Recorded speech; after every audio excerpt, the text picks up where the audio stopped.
네, 안녕하십니까? 네, 목이 좀 쉬었네요. 예, 요새 열심히 하다 보니까 그랬습니다. 지금은 어디 계세요? 지금 대구에 있습니다. 저 현장에 이제 법정 그 공식 선거운동 개시되고 현장 구석구석 누비고 계신데 분위기가 어떻습니까? 아무래도 정권 교체에 대한 열망이 굉장히 높다 이런 판단을 하게 되었고요. 그리고 무엇보다도 저희가 지금까지 주요 지지층이었던 영남 쪽 그 행보가 저희 후보도 그렇고 저도 그렇고 좀 적었는데 최근에 좀 강화해 나가고 있는 그런 상황입니다. 예. 호남 지역도 공을 들이고 호남 지역의 목표 지지율도 막 높이고 하던데 그쪽 분위기는 좀 아직은 싸늘한가요? 호남 지역 같은 경우에는 저와 후보가 후보만 해도 한 6, 7차례 이제 방문하고요. 저도 지속적으로 다도해까지 이제 훑으면서 호남 지역의 민심을 살폈고 특히 호남의 문제 같은 경우에는 이제 더 이상 5.18이나 아니면 역사적 저희의 과오에 대한 반성 이런 것을 넘어서 호남의 미래를 놓고 정책을 놓고 비전을 놓고 민주당과 경쟁하겠다는 의지를 보인 뒤로 아주 강한 반응이 오고 있고 그러다 보니까 국민들께서도 여론조사 수치 최근 보시면 알겠지만은 호남에서의 강한 상승세가 나타나고 있는 것 같습니다. 네, 이대로 가면 이길까요? 글쎄요, 저희가 여론조사 때문에 일희일비하진 않겠지만은 적어도 저희가 정한 선거의 방향성이라는 것이 국민들에게 선거 기간이 계속되면 될수록 좋은 평가를 받고 있다는 생각을 합니다. 그럼 단일화 없이도 이깁니까? 단일화라는 것은 말 그대로 선거 공학입니다. 지지 않기 위해서 하는 것이 보통 단일화인데 그것을 넘어서는 감동이라든지 아니면 실질적으로 비전을 보여주는 것이 저희 목표입니다. 하지만 단일화를 하면 훨씬 더 수월하게 안심하고 이길 수 있다는 것은 또 맞는 거죠. 그냥 단일화를 한다고 해서 저는 그 득표가 꼭 플러스가 되느냐에 대해서는 약간 의구심이 있는 게 그래요? 2012년에 문재인 대통령께서 이제 박근혜 대통령과 그 당시 대선을 치를 때 그때 사실상 안철수 그 후보와 담판을 통한 이제 출마 포기를 시켰고요. 그 다음에 이정희 후보도 나중에 출마 포기를 하게 되면서 결국은 3자가 단일화해서 박근혜 대통령한테 맞서는 형국이었는데도 불구하고 승리하지 못했거든요.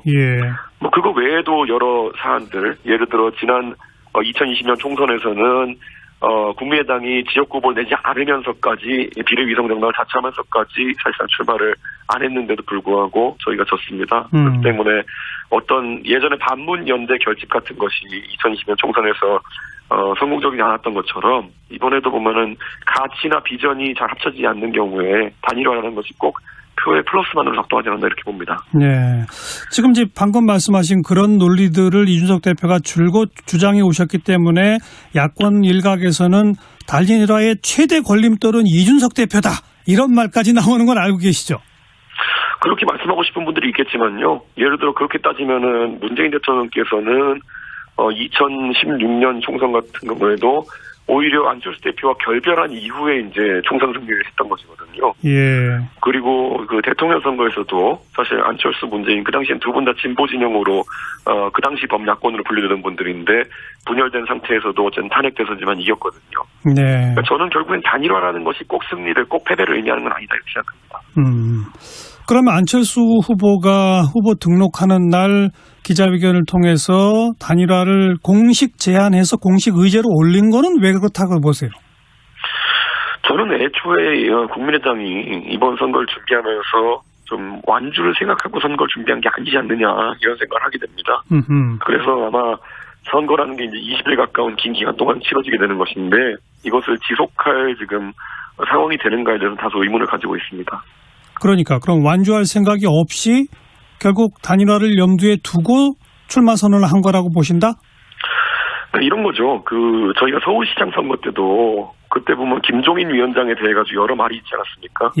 결국엔 김종인 위원장이 성과로서 보여주었기 때문에 나중에 그런 말이 잦아들었지만은 결국 선거라는 건 워낙 당의 운명을 크게 좌우하는 그런 어떤 이벤트이기 때문에 어떻게든 이기는 방향이라고 생각하면은 그것을 하는 쪽이 굉장히 좋은 사람이고 그것을 하지 않는 쪽이 굉장히 나쁜 사람이라는 식으로 이제 선악구도를 짜는 사람들이 있습니다. 그런데 그 당시에 김종인 위원장의 뚝심 덕분에 지금 국민의힘이 지금 존재하고 있는 것이고 윤석열 후보가 후보로 나설 수 있게 된 것이거든요. 그러니까 저는 그런 사안에 대해 가지고 대중적으로 생각하는 것과 다른 부분이 있다 그러면은 흔들리지 않는 것도 중요하다 이렇게 봅니다. 그런데 그러니까 지금 제가 이준석 대표께서는 국민의당은 애초에 완주할 의사가 없이 출마 선언을 한 것 같다라고 표현하셨잖아요. 그럼 그 국민의당이 노리는 건 뭐예요? 의도하는 바는? 저는 뭐 국민의당에서는 지난 서울시장 선거 때도 그렇고 그리고 그 전에도 보면은 뭐 안철수 대표가 새정치민주연합으로 문재인 대통령과 합당할 때도 그랬고요. 그 당시에 보면 결국에는 여러 가지 정치적인 본인들의 어쨌든 지분 요구라든지 아니면 위치를 좀 보장받고 싶어하는 그런 욕구가 있지 않았을까 이런 생각을 합니다. 근데 지난 보궐선거 때 오세훈 현 시장하고 안철수 후보 사이에 단일화는 무슨 뭐 전제 조건으로 지분 요구 이런 거 없이 이루어지지 않았나요? 여론조사 통해서? 그러니까 그거야말로 이제 경쟁식 단일화죠. 그러니까 경쟁식 단일화를 통해 가지고 그때 안철수 대표는 어떻게든 후보가 되어보기 위해 가지고 예. 마지막에 오세훈 그 시장에 대해 가지고 생태탕 의혹까지 제기하면서 경선을 임했거든요. 예. 네, 그랬었기 때문에 그거야말로 이겨보려다 그냥 진 거고요. 어쨌든 뭐 본인이 뭐 포기한다든지 아니면 지지선을 하는 형식의 그런 어떤 단일화라든지 아니면 어떤 변화는 그거는 뭐 이번에 만약에 추진한다면 검토를 해볼 수 있겠으나 예. 경쟁 방식의 단일화는 뭐 저희가 받을 생각이 전혀 없기 때문에 예. 그거는 뭐 고려 대상이 아닙니다. 그럼 그 서울시장 보궐선거 때랑 지금은 어떤 상황 차이가 있기 때문에 그 경쟁 방식의 일반 여론조사를 통한 국민 경선 방식의 단일화는 왜 받을 수가 없는 겁니까? 왜냐하면 서울시장 선거 때는 굉장히 특이한 현상이 있었던 것이요. 안철수 후보가 저희랑 상의하거나 이런 것도 아닌데 자기가 먼저 단일화 선언을 해버렸어요. 예. 그 당시에 보면은 출마 선언이 야권 단일 후보가 되겠다고 출마 선언을 했어요. 예. 그러니까 이게 뭐 떡줄 사람은 생각도 없는데 자기 혼자 선언하고 그런 분위기에 몰아간 거거든요. 예. 그리고 이번에 같은 경우에는 오히려 안철수 대표가 출마 선언하면서 완주한다고 이렇게 막 계속 얘기했거든요. 예. 결국에는 그냥 본인이 하고 싶은 대로 하시는 분이기 때문에 저는 그런 측면에서 약간 과정의 차이가 있지 않나 생각합니다. 근데 뭐 그렇다 촌치더라도 그때도 이 일반 100% 국민 경선 방식의 여론조사 방식의 단일화 그 합의 사항이 반드시 오세훈 후보 측이 이긴다는 보장이 없지만 받았다는 거 아닙니까? 네, 그렇습니다. 근데 뭐 그때는 뭐 저희는 내부적으로는 오세훈 후보의 경쟁력에 대해 가지고 그때 이미 나경원 의원과의 경선에서 한번 흥행을 한 다음에 올라왔기 때문에 예. 상당한 자신감을 가지고 있었고 그런 게 바로 김종인 위원장이 다른 사람에 비해 가지고 좀 판을 이루는 능력이라든지 이런 게 뛰어나다는 걸 보여준 거겠죠. 그러면 지금 현재 상태에서도 일반 국민 100% 여론조사를 하면 윤석열 후보가 이기지 않을까요? 그런데 제가 이기고 지고의 문제가 아니라 지금 시점에 이런 식으로 단일화를 건다든지 분명히 40일 전이라는 보통 일반적인 대선에서의 단일화 데드라인인데도 불구하고 예. 그것을 지금까지 이제 20여일 남긴 시점까지 끌고 오고 그 과정에서 뭐 또 얼마나 센 언사로 단일화를 안 하겠다고 이야기했습니까? 안철수 대표가. 예. 그거는 갑자기 상황 변화가 있는 거는 궁해지니까 하려고 한다는 비판을 피해가기 어려울 겁니다. 그러니까 그쪽이 궁해지니까 한다 손 치더라도 윤석열 후보가 당당히 이길 자신이 있으면 그냥 딱 받는 게 전격적으로 받는 게 훨씬 나은 거 아닙니까?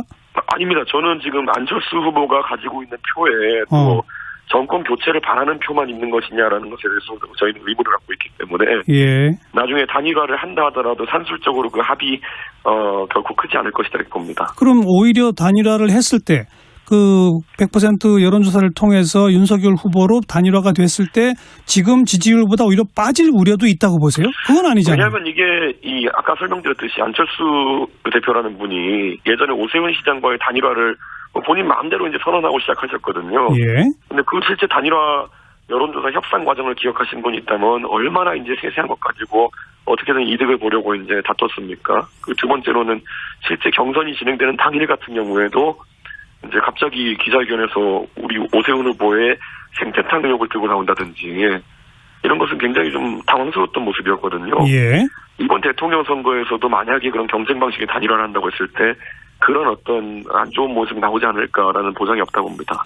그런 안 좋은 모습이 나올 우려가 있기 때문에 안철수 후보는 이미 서울시장 보궐선거 때 그 지난한 협상을 통해서 만들어 놓은 방법이 있으니 그 방법에 양쪽이 그때 다 합의하지 않았느냐. 그때 합의했던 정신을 살려서 똑같은 방식으로 하자라고 제안한 게 논리적으로 나온 문제 없는 거 아닌가요? 아닙니다. 그때랑 전혀 상황이 다르고요. 원래 안철수 방식이라고 하면은 진보 진영에 본인이 속해가지고 한창 새누리당 까던 시절에는 문재인 후보한테도 그냥 양보하고 그리고 또 박원순 시장한테도 그냥 양보하고 그게 안철수 방식이죠. 그런데 예. 보수 쪽에 넘어오면서부터 굉장히 보수 진영이 뭐가 다른지 모르겠지만은 계속 경쟁 방식의 단일화 하자 그러고 이렇게 하는 것이 오히려 저희야말로 당황스럽죠. 그러니까 이준석 대표의 생각은 간단히 말하면 경쟁 방식의 100% 여론조사 단일화는 절대 받을 수 없다 이거로군요. 제 생각뿐만 아니라 저희 당의 공통된 의견입니다. 책임 있는 저결정자들은. 예. 그러나 중도 포기하고 지지 선언한다면 그건 고려해 볼 수 있다라고 아까 잠깐 언급하셨는데 그때는 뭘 고려해 볼 수 있다는 거죠? 원래 그런 것을 하는 데 있어서 출마 포기를 종용하기 위해서 어떤 조건을 선제시하게 되면은 그거야말로 선거법 위반입니다. 그렇기 때문에 저희는 그런 걸 제시할 수도 없고요. 제시해서도 안 된다 보고 다만 정치적으로 신뢰관계가 있다고 판단한다면은 그러면은 나중에 뭐 서로 도울 수 있는 부분이 있겠죠. 그런데 어떤 선제시하는 것 자체가 저는 선거법 위반 요소가 있기 때문에 절대 저희가 하면 안 된다고 생각합니다. 예. 뭐 차기 대선 로드맵 제안을 검토 중이다. 뭐 합당도 가능하다. 이런 언급들이 좀 정치권에서 나오던데 이런 얘기는 뭡니까? 자, 이렇게 보시면 될 것 같습니다. 합당도 검토 가능하다라는 게 아니라 저는 합당을 무조건 해야 된다는 입장입니다. 저는 이 단일화 가지고 계속 선거 때마다 시즌별로 계속 나와가지고 하는 양태가 더 이상 지속되면 안 된다는 생각이기 때문에 지난번에 국민의당과 국민의힘의 합당 협상에서도 저는 저희 협상팀에게 당명 변경 빼고는 웬만하면 국민의당의 요구를 다 들어줘라라고 얘기했었거든요. 근데 결국 대선 나가가지고 한 번 더 이 단일화 판을 벌이기 위해 가지고 그때 합당을 거부한 거 아닙니까 국민의당이. 그 당시에는 무슨 이준석이 합당을 거부하는 이렇게 오해하는 분도 있었지만은 지금 와보시면 판은 이제 명확하거든요. 그때 왜 협당이 결렬됐는지는. 지금도 마찬가지입니다. 저는 국민의당이 만약에 우리 후보에게 지지선언을 하고 포기한다 하더라도 정치를 같이 하거나 아니면 서로 돕는 위치에 가려 그러면은 이번에 무조건 합당해야 되고요. 합당을 안 하겠다고 하면 저는 굉장히 그 뒤에 또 안 좋은 의도가 있다고 판단할 겁니다. 네. 그 안 좋은 의도는 결국 지분 요구인가요? 또 지방선거 때 가서 또 뭐 일부 방탄시장 이런 거 가지고 또 단일화하자 그러겠죠. 저는 이게 반복되는 것을 원하지 않고 제가 그래서 저는 뭐 대선 로드맵이니 뭐 이런 얘기하는 그 중간에 거간하시는 분들이 그런 얘기도 하는 것 같은데 그것은 말도 안 되는 것이고 그러니까 그게 무슨 말인지도 잘 모르겠습니다. 저는.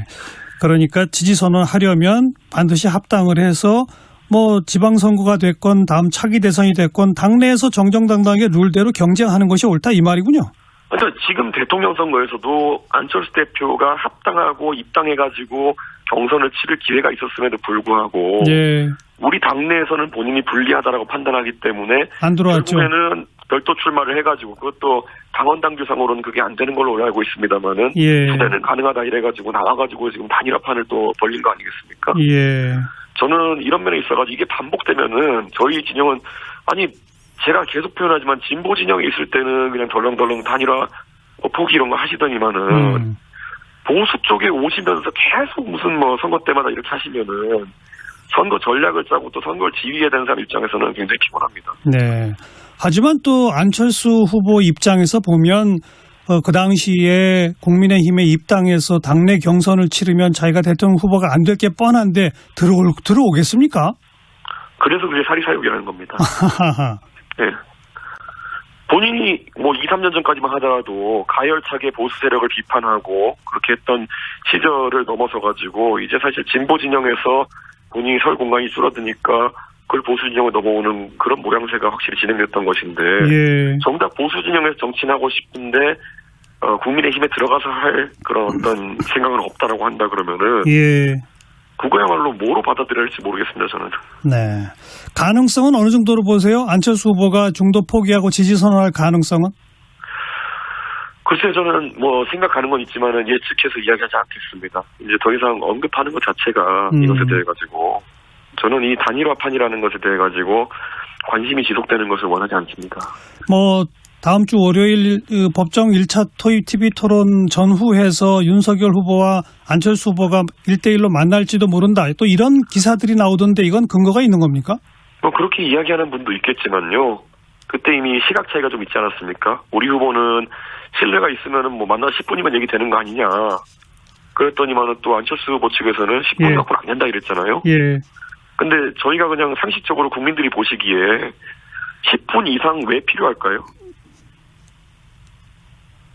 저는 다 예측하실 거라 생각합니다. 그리고 그게 아름다운 모습일지는 한번 생각해봤으면 좋겠습니다. 네. 알겠습니다. 단일화 이슈는 그 정도 여쭤보고 지금 그 이재명 후보가 호남 지역을 쭉 유세해 다니면서 주로 윤석열 후보의 그 정치 보복 이 부분을 공격 포인트로 잡고 있는 것 같더라고요. 이건 어떻게 보세요? 정치 보복하면 이재명이죠. 예, 사실 작년 9월인가요? 대장동 의혹에 대해 가지고 저희 국민의힘에서 여러 가지 지적을 하니까 이런 표현을 썼습니다. 이준석 대표는 봉고파직하고 김기현 원내대표는 위리안치하겠다 이렇게 얘기했거든요. 봉고파직은 가끔가다 사극 보시면 암행어사가 와가지고 이거 맘 해들고 소리 지르는 거고요. 예. 그 위리안치는 뭐냐면은 그 죄수를 그 유배 보내가지고 울타리를 까지로 쳐가지고 밖에 나오지도 못하게 하는 형벌이거든요. 예. 그러니까 대장동에 대해서 의혹을 제기했다 해가지고 야당 대표한테 봉고파직하겠다 그러고 야당 원내대표에게 위리안치하겠다고 하는 정도면은 그거야말로 정치 보복하겠다고 선언한 거나 마찬가지거든요. 그래서 저는 정치 보복은 이재명 후보가 제대로 할 겁니다. 네. 근데 이제 윤석열 후보의 발언이 뭐 과거 정권의 적폐가 있다면 뭐 당연히 수사해야 한다 이런 원칙론이다라고 주장하시는 분도 있습니다만 그분이 바로 평생 검사를 하고 검찰총장을 지낸 분이기 때문에 그렇지 않아도 윤석열 대통령이 되면 검찰공화국 되는 거 아니냐라는 우려가 있는 상황에서 그 발언이 나와서 더더욱 이건 윤석열 후보가 실수한 거 아니냐라는 얘기도 나오지 않습니까? 그건 어떻게 보세요? 민주당이 계속 침도봉돼서 그런 부분이 있고요. 그날 그 발언 이후에 그 다음 문장이 뭐였냐면은 대통령은 절대 수사에 개입하면 안 된다는 얘기였습니다. 그렇기 때문에 우리 윤석열 후보 같은 경우에는 아니 수사기관에서 예를 들어 전 정권에 있어가지고 어떤 문제가 있는 걸 발견했을 때 그 수사를 막지 않겠다라는 의미이지 뭘 주도적으로 사정정국을 만들고 이렇겠다는 의미가 아니거든요. 예. 저는 뭐 그런 건 당연한 거지. 그럼 이재명 후보 같은 경우에는 집권했는데 문재인 정부의 어떤 비리가 드러난다 그러면은 덮어주고 할 겁니까? 하지만 일반 국민들이 받아들일 때 윤석열 대통령 되면 사정정국이 펼쳐지겠구나라는 이미지를 준 건 사실 아니겠습니까? 그런 이미지를 민주당이 형성하고 싶으니까 계속 이제 그런 침도봉대식 발언을 하는 것이다. 저는 이렇게 해석하고요. 예. 제가 아까 그 청취자분들께도 말씀드렸지만은 이재명 후보는 대장동 의혹을 제기하는 야당 인사들에게 위리안치하고 봉고파직하겠다는 얘기를 했던 사람입니다. 이것만큼 명확한 정치 보복의 의지를 나타내는 표현은 없다고 생각합니다. 네. 자, 이번 주에 이제 후보 등록 마치고 10대 공약을 내놓으셨는데 그 가운데 가장 핵심 공약 한 두 가지만 말씀해 보신다면. 저희 같은 경우에는 뭐 결국 공약이 있어가지고 우리 후보가 안보를 좀 강조하는 모양새이긴 합니다. 예. 그러니까 안보가 바로 서야지 어쨌든 대한민국의 여러 가지 경제나 아니면 여러 교육이나 이런 이슈들도 바로 설 수 있다. 국가관이 바로 서야 된다는 얘기를 하고 있거든요. 예. 그래서 우리 후보 같은 경우에 사드 배치를 포함해가지고 굴종적인 외교를 좀 했던 부분에 대해 가지고 그 부분을 교정하는 것을 굉장히 중요하게 생각하고 예. 규제에 대해 가지고 역시나 이 경제 발전을 위해 가지고는 규제가 상당히 뭐 를 기반으로 한 창의적인 경제 활동을 할 수 있도록 바뀌는 것이 중요하다. 이런 두 가지 관점이 우리 후보가 유세에서나 여러 자리에서 강조하는 그런 부분입니다. 네. 최근에 여론조사 결과들을 보면 몇몇 조사에서는 오차 범위 밖으로 윤석열 후보가 앞서는 결과가 나오고 있는데 그런 게 뭐 과학적으로 믿어지시나요? 저는 여론조사라는 거는 뭐 많은 사람들이 추세를 보기 위함이다 이렇게 이야기하지만은. 예. 그 실제로 전국 단위로 1000샘플을 가지고 하는 조사들은 가끔 조사가 결과가 튀기도 합니다. 예. 그렇기 때문에 저희 같은 경우에는 그런 부분을 보완하기 위해 가지고 정당 내에서 또 지역별로 많은 샘플로 이렇게 심층 조사를 하기도 하거든요. 예, 예. 그래서 저희가 최근에 호남에 대해 가지고 여러 노력을 기울이는 것이라든지 아니면 또 저희 후보가 지금 뭐 영남에서 전통적 지지층과 한번 소통하는 것이라든지 저희는 굉장히 구체적인 데이터를 가지고 움직이고 있고 예. 우리 후보의 행보가 상당히 국민들 공감을 사는 방향으로 가고 있다라는 것은 저희가 여러 지표로 확인하고 있습니다. 그러니까 당내에 그 전국 단위 또 지역 단위 상당히 많은 샘플 조사를 해보니까 확실히 윤 후보가 앞서는 결과로 나오더라 이건가요? 제가 그거 잘못 말하면 또 벌금 내야 됩니다. 네. 저희는 그냥 그 방향성은 옳다라고 생각하고 있습니다. 남은 기간 동안 윤석열 후보에게 좀 희망적인 요인은 뭐고 제일 좀 우려되는 요인은 뭡니까? 아무래도 이제 이재명 후보가 그 TV 토론이라는 게 시작되기 전까지는 본인이 TV 토론만 시작하면은 뭐 판을 뒤집을 수 있다는 이런 분위기를 좀 만들었었는데 예. 윤석열 후보가 지금 많은 국민들이 확인하고 계시겠지만은 정치한 지 8개월밖에 안 되는 신인이지만은 정치 분야에 있어가지고 어떤 학습력이라든지 본인의 스타일을 만들어가는 속도가 굉장히 빠릅니다. 예. 그렇기 때문에 그런 부분에 있어서 발전이 기대되는 후보로서 윤석열 후보가 최근 유세하는 거 보면은 굉장히 자신감이 넘치거든요. 예. 그런 어떤 빠르게 학습하는 어떤 그런 발전하는 후보의 모습을 보일 거라 봅니다. 그게 희망적인 요인이고, 당대표로서 우려되는 요인이 있다면 뭐가 제일 우려되십니까? 아마 같은 부분에 기인한 걸 텐데요. 아마 우리 후보가 이제 그 정치를 하면서 지금 굉장히 좀 자신감이 붙어가고 있는 상태이기 때문에 예. 혹시라도 오만해 보이지 않을까 하는 우려 때문에 저희도 주변에서 이제 그런 메시지를 심층 분석해가지고 후보에게 조언하고 있고 무엇보다도 후보도 그런 점을 잘 인지하고 예. 톤 조절을 잘 하려고 하고 있습니다. 예. 요새 유세 현장에서 유독 그 어퍼컷을 많이 날리시던데 그건 어떻게 해석하세요? 그 부산 유세에서 후보가 부산 시민들의 워낙 열광적인 반응이 있어가지고 좀 즉흥적으로 그렇게 시도를 했는데 또 반응이 좋다 보니까 후보가 가는 곳마다 그런 요청이 있는 것으로 보입니다. 또 후보가 아마 보수 정당의 기존 후보와는 다르게 우리 후보가 대중과 아주 현장에 소통하는 능력이 뛰어나고 예. 그리고 또 이런 흥이 있는 그런 요소가 있기 때문에 굉장히 그런 요청에 적극적으로 응하면서 이제는 좀 가는 데마다 하는 모양새로 가는 게 아닐까 싶습니다. 알겠습니다. 현장에서 어퍼컷 좀 보여달라고 막 그러는 모양이군요. 많이 앞에 가면은 저도 후보랑 같이 무대에 올라가고 이러면요. 알겠어요. 앞에서 손짓으로 막 많은 분들이 해달라고 합니다. 예. 여기까지 듣죠. 고맙습니다. 예, 감사합니다. 국민의힘 이준석 대표였습니다.